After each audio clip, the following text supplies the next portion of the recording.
Now on the morning show, a somber anniversary. Today marks 1 year since this explosion rocked downtown Sun Prairie. We'll tell you how the community is now remembering Captain Corey Barr, all while looking towards the future. Plus, the trial continues for the man accused of killing a Milwaukee police officer. What the new body cam video reveals about the case. And lessons learned after that recent shooting at the Shake the Lake event, what police are reminding us to be aware of at an event like this so it doesn't happen again. Live from the WMTV studios, your news authority. NBC 15 News, the morning show starts now. Good Wednesday morning to you. Thanks for waking up with us here on July 10th. Hope your day is off to a good start. Maybe you have coffee in hand. Mine's a little cold. Don't drink it outside because it's going to make you heat up quick. It is humid out there. Is that the same cup from 4:30 this morning? It is. It's cold. Wow. But I just want that little jolt right at the very end. Visibility is poor, by the way. It is. Visibility down. We have, from the looks of things, about a half mile on the west side of town. The airport's reporting a little better visibility. But either way, get those lights on as you head out. We have high humidity levels now, and it's pretty sticky out there as you head out the door. The temperature's as warm as it's been this time of the morning this year thus far, and 87-degree high is expected for today. Showers heading out. We'll have a lot of sunshine once we dissipate this fog, and we'll take a look at what we have in the coming days at 6:35. Well, it was 1 year ago today that a gas leak in Sun Prairie led to an explosion, destroying several downtown businesses and killing Fire Captain Corey Barr. Since that day, the Sun Prairie community has been working to rebuild and heal after the tragic event, including never forgetting about Barr and his wife and the 2 young girls he left behind. And that will continue tonight when that fallen fire captain will be honored 1 year after his death. The city of Sun Prairie holding a special memorial ceremony tonight. The ceremony will be held this evening. Our Amelia Jones is live in Sun Prairie this morning to give us all of the details. Amelia, good morning. Good morning, Tim and Lee. In just about 12 hours, people will gather at the Sun Prairie Fire Station 1 to honor, reflect, and remember the explosion that happened last year. To talk a little bit more about how the Sun Prairie community not only is strong, but now stronger. 1 year later, we have the Sun Prairie City Council President Bill Connors. Bill, thanks for joining us this morning. And we're standing at the explosion site right now, and a year ago it looked much different. So let's talk about how the community has moved forward in the last year. Well, the community really came together and rallied on its own. There were an immediate outpouring of support for the first responders, for our public safety personnel, and not just even from our community. In the days after the explosion, we had county sheriff staff, police and fire and EMS people from all over the county helping out in this situation to give a break just to our own public safety people who had been working around the clock in the aftermath of the explosion. So it started there and grew from there. It really was a spontaneous effort by the community to come together and help those who were harmed by it, to help the Barr family who lost the most. But people lived above in the buildings, in the apartments above the bar and other storefronts here. They lost everything too, and so there was a real rally to say, what can we do to help those families as well? And as the city council president, what are you guys doing to continue to move forward now? Yeah, so in the initial days, the city council, we were very much in the background. So it was the State Department of Transportation rebuilding the highway. In the initial days after the explosion, there were just piles of rubble and inspectors over it. But now we are talking about what is going to come next in this spot. Wonderful. Well, Bill, thank you so much for joining us this morning. An emotional day and what will be an emotional evening. As I mentioned, that memorial ceremony will start at 6 and remarks will start at 6:45 from Mayor Paul Esser, Sun Prairie Fire Chief Chris Garrison, and Abby Barr, the wife of Fire Captain Corey Barr, who lost his life in that explosion. I'm live in Sun Prairie. Amelia Jones, NBC 15 News. So many people who will never forget that day. Of course, we won't covering that, and we are going to continue our coverage of today's remembrance event, as well as share different stories of recovery 1 year after that explosion. Our coverage will continue all day. They said it was unlivable, so we couldn't live there no more. So pretty much we were kind of homeless for a couple weeks. And that's Maria Hernandez. When she left her downtown Sun Prairie apartment 1 year ago, she had no idea she was losing her home. Tonight on NBC 15 News at 10, how Maria and other displaced residents got back on their feet after the explosion with the help of resources like Sunshine Place. Police are continuing to investigate the shooting at the Shake the Lake event, and now officers are making sure we know what to do in the event of an emergency. You get the warning signs, but I think sometimes we just get so wrapped up in what we're doing that we don't look at, being vigilant and those kind of things. That right there is Sergeant Tony Rezga, an officer for the Darlington Police Department. He was actually off duty and at Shake the Lake at the time. He says his training really helped him react in this situation. He says we can all help by paying closer attention to our surroundings, especially at big events like this one, and reporting when anything seems like it might be off. So far, police have not made any arrests in the Shake the Lake case. If you have any information, you should contact Madison Police.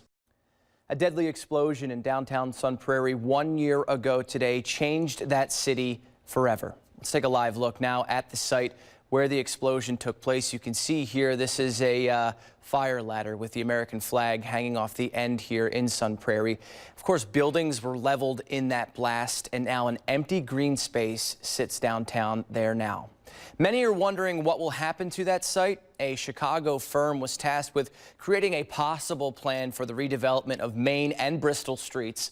The firm has said between an input meeting in May and an online survey, about 1,000 people shared their thoughts on what should happen to that site. Now those concepts will be presented to the community in an open house later this month, with hopes to get started on construction on that in the fall. The explosion, of course, killed Fire Captain Corey Barr, and since then, the community has worked to never forget his sacrifice. Barr's wife, Abby, says all of the ceremonies in the last year honoring her husband make her feel closer to him. I think everything that people do to honor him is warranted, and it's, for me, a privilege to be able to honor him. I strongly believe suffering in silence is not the way to go. She has been so courageous in sharing her story through all of this. Another way the city is honoring Barr, they're putting up a statue of him in front of the Sun Prairie Fire Department. Last month, the Sun Prairie City Council approved a $20,000 budget amendment for the statue, with the fire department contributing another $10,000. One of the businesses destroyed in the explosion, Razor Sharp Screen Printing, is also raising money in honor of Barr. The store is selling these special Sun Prairie Stronger shirts. $4 from each sale will be used to memorialize Captain Barr.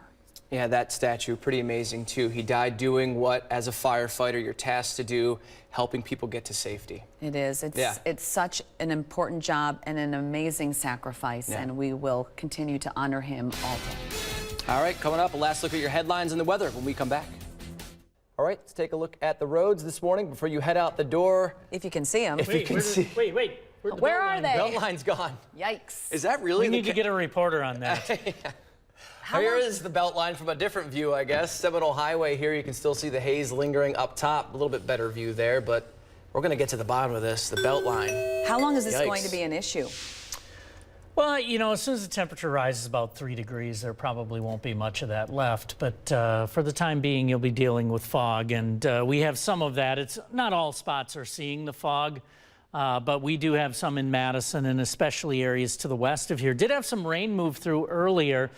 1 year after that deadly gas explosion, the city of Sun Prairie is remembering the tragic event with a special memorial ceremony. Yeah, we've been talking about it all morning long. That event to honor fallen fire captain Corey Barr will be held a little later this evening. Amelia Jones has been live in Sun Prairie this morning with all the details. Good morning, Amelia. Good morning, Tim and Lee. We spoke to the Sun Prairie mayor, who told us that tonight people will gather at the fire department Station 1 with heavy hearts as they remember the explosion 1 year ago. I'm standing at the site of the explosion where a year later 2 American flags stand in the grass. The ceremony starts at 6 with remarks starting at 6:45 with Mayor Paul Esser, Fire Chief Chris Garrison, and Abby Barr, the wife of Fire Captain Corey Barr, who lost his life in that explosion. The honor guard will then walk here to the site of the explosion where the Barr house formally stood, and the ceremony will close with a prayer and a moment of silence to remember Captain Corey Barr. We will have full coverage all day in Sun Prairie. I'm live here in Sun Prairie. Amelia Jones, NBC 15 News. Amelia, thank you, and thanks to all of our guests who have joined us this morning. After honoring Corey Barr, people are encouraged to support downtown businesses affected by the explosion. Several are staying open late tonight. Some will even be donating part of their sales to the Sun Prairie Volunteer Fire Department and other organizations. If you'd like to see a full list, you can head to our website, NBC15.com. In the last year, several lawsuits have been filed against the contractors involved in that blast. Abby Barr is suing several companies, including VC Tech. 2 firefighters who were hurt are also suing the contractors, and attorneys for the city of Sun Prairie are seeking compensation for the city because of the damage that was done to downtown. A hearing yesterday determined that since the lawsuits are consolidated under one judge, all pretrial discoveries and all pretrial motions will solely go to that judge. Her name is Valerie Bailey Rinn. Del Monte Lee faces a child sex assault charge after police say he sexually assaulted a 5-year-old girl at a YMCA where he worked. Court documents say the girl's mother was picking the girl up last month and saw Lee inappropriately touching her.